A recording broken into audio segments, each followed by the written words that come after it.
ખરેખર હું તો કહું, એક વાત કહું તમે સર કે આપણે ભગવાન કહીએ ને એ ભગવાન જ લાગવા જોઈએ એમ. બીક લાગતી સાહેબ બહુ કારણ હવે શું થવા કીધું સાહેબનો તો આભાર કહેવાય ખરે કે ભગવાન જ કહેવાય સાહેબ તો. મારું નામ સોલંકી વર્ષાબેન નરેશકુમાર, મહેસાણા. સર 4 વર્ષથી કમ્પ્લીટ આખા શરીર સોલિડ ખંડવાળા આવતી. પહેલાં તો હાથની હથેળીઓમાં થયું, હાથની હથેળી કંઈ કામે ના થાય. પછી આખા શરીર ધીમે ધીમે ધીમે ધીમે પછી પગે થયું, પછી ગળે થયું, હાથે થયું, એમ કરતાં કરતાં આખા શરીર ધીમે ધીમે બધે પ્રસરવા માંડ્યું.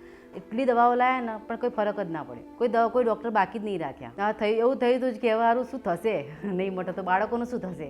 અમુક ખોટા વિચારો આવે ને કે કંઈ ગમ જ નહીં, કંઈ કામ કરવું ના ગમે, થાકણ માનસિક રીતે અને કશું કામ ના હુંજે, કારણ કે એના કરતાં મોત આવી જાય ને તો સારું.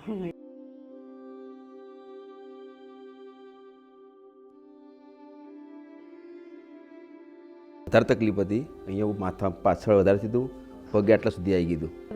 તો રાત્રે ઉઠીને આમ ખંજવાળા બી શરીરમાં આવે ને તો રાત્રે ઉઠીને ખણવું આપણે આખું રહેવાય નહીં એવું થાય. સખત તકલીફ પડતી સર. પૈસાનું કેટલા પૈસા થયા, એટલી દવાઓ, એટલી બધી હોસ્પિટલ, એટલા દવાઓ લીધી ને પણ કંઈ ફરક ના પડે. પૈસાનું પાણી થયું, કંઈ આરામ, પૈસા જાય પણ આપણે આરામ પડવો જોઈએ ને. મારા સાડી વાત કરી કે ડૉક્ટર સારા હા પાટણમાં, તમે તો આ તપાસ કરાવો. એનું આયુર્વેદિક હોસ્પિટલની દવા લીધા પછી મને ટોટલી આરામ આવે, 100% આરામ બચાવી દીધા એમ. સાહેબનો તો આભાર કહેવાય ખરે કે ભગવાન જ કહેવાય સાહેબ તો. ખરેખર હું તો કહું, એક વાત કહું તમે સર કે આપણે ભગવાન કહીએ ને એ ભગવાન જ લાગવા જોઈએ એમ.